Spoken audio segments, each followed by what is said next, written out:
中美之间的这一场军事之争，我们特别要来关心到的是六代机，尤其是大陆的六代机这个歼362号机，这一次大改款被视为是一个急速的进化，力拼2031年要成军。那么中国的六代机能不能横甩美国4年以上呢？今天就这些议题，我们会一起的来做关心。这个是最新消息，美军这一次恐怕真的是要紧张了，因为呢，大陆的第2架它的歼36原型机最新的影像再度的曝光了。大家看到说上面这一次不再只是一个小修小改而已，而是一个比较具有结构等级的大改款。所以被外媒这样子做评论，他认为是明显的它的进度远远的超出预期了。今天有3个关键他们大升级的点，带观众朋友来看到。等一下会请将军，因为是比较专业的一些术语名词，等一下请将军带我们来看。升级的地方包括它的进气道，这是第一个。第2个事情是它的发动机的喷管也是大升级了，它可以在高空低速失速的状态下维持它的机动的优势。另一方面，我们来看到它的试飞也变得更快更好了，1年内至少2架原型机，并且说已经进入到工程的验证加上结构筛选的一个最新阶段了。这是有关于这个歼36的进度，6代机。另一方面，美国呢，它的6代机 F-47，我们来看到虽然喊说2028年会做首飞，但是现在看起来完整的外形到现在都还没有公布，所以呢，专家是这样评论，认为说中美之间战机的世代差距现在已经逐渐正式的被打开来了。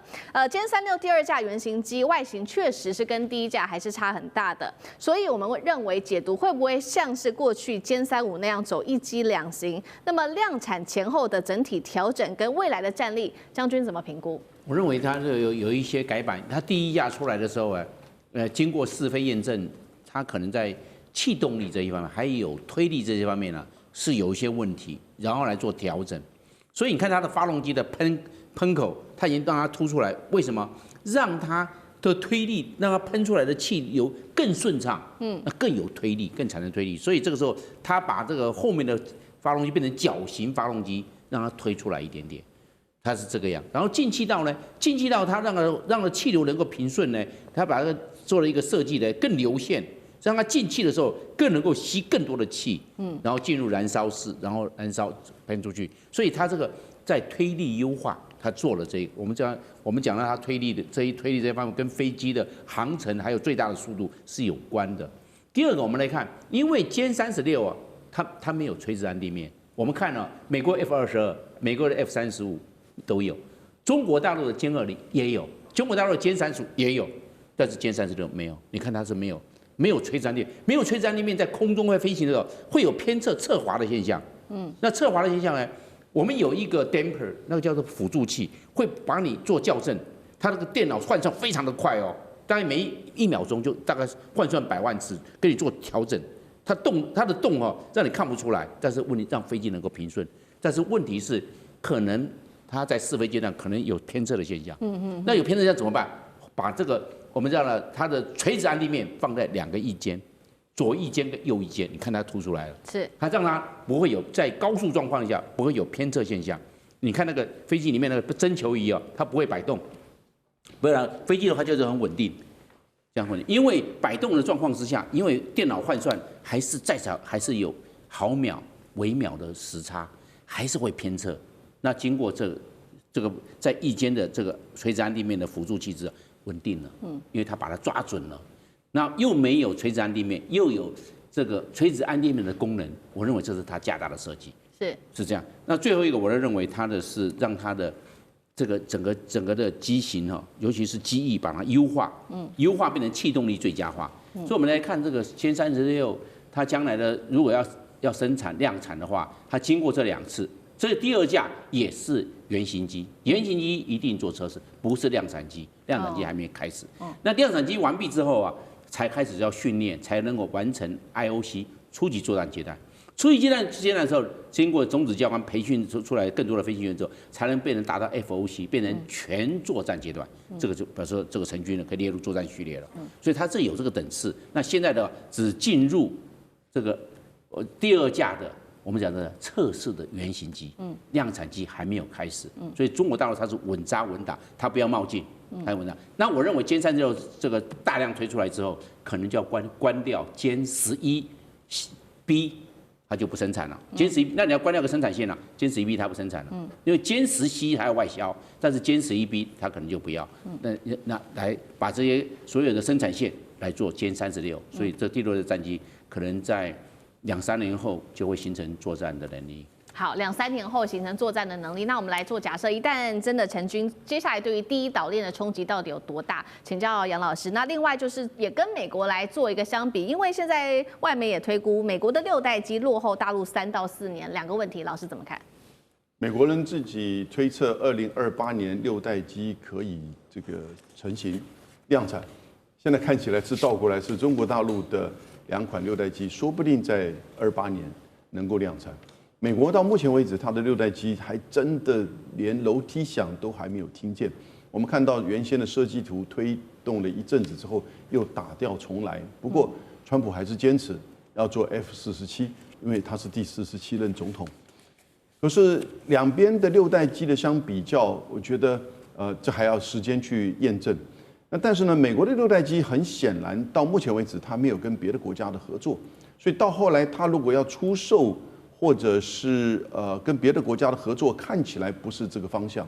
因此它做好之后，你现在如果讲到第一岛链，它会不会卖给日本、卖给韩国，像 F-35或 F-35B 一样？我觉得这是一个大的问题。而日本、韩国愿不愿意去买这个美国拖延了这么久而成效有限的6代机？那去跟谁打？我觉得日本、韩国可能也不这么愿意。可是，在中国大陆这边，你看到整个从5代机、6代机在这个区域战区的数量上，以及作战的这个效能上，就很清楚。像上次日本的防卫大臣小泉进次郎凌晨2点钟开记者会，大家不知道是怎么回事原来是雷达照射。那是呢，歼15跟 F-15这2款机就差别很大了。那歼15这个 F-15小泉，我们刚才看到。就是主持人拿那个手套，他大概只能拿那个手套，看着手套说要冷静，要冷静，不然我会被打。他其实是非常不冷静的，那手套大概都撕了。所以呢，你这个飞机的差别就代表着你这个战争的胜负嘛。你现代的武器、现代的军事就是如此。如果中国大陆在有6代机2款6代机如果都能够量产，而去支援在这个区域的5代机跟这个4代机、4.5代机的这个作战的时候呢，那对于区域的拒止能力更会加强，以及在区域的制空能力上绝对会主导。而美国这个时候呢，6代机可能还在工厂里面设计，还是在制造之中，不知道。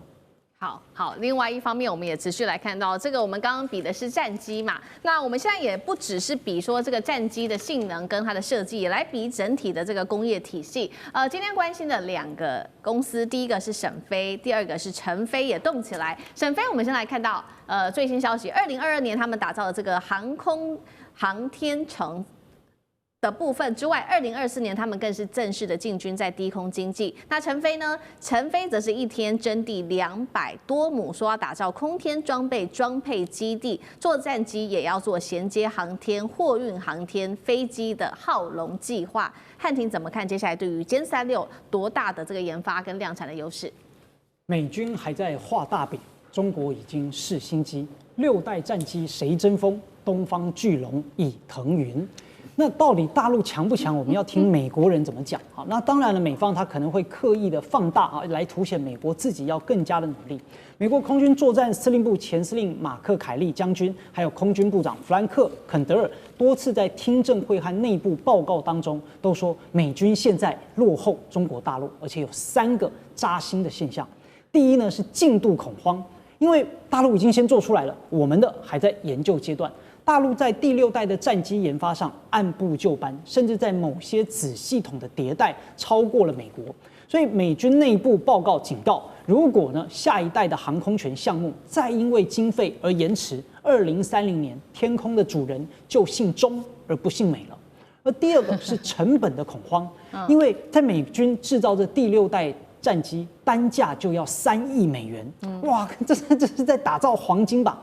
那中国大陆呢，虽然价格没有公布，但可想而知，经由工业化跟体系化的量产，一定成本是比美国还要来得更加的低廉。我们都知道，中国大陆最大的优势，就不论发明什么东西，最后都有机会变成白菜价。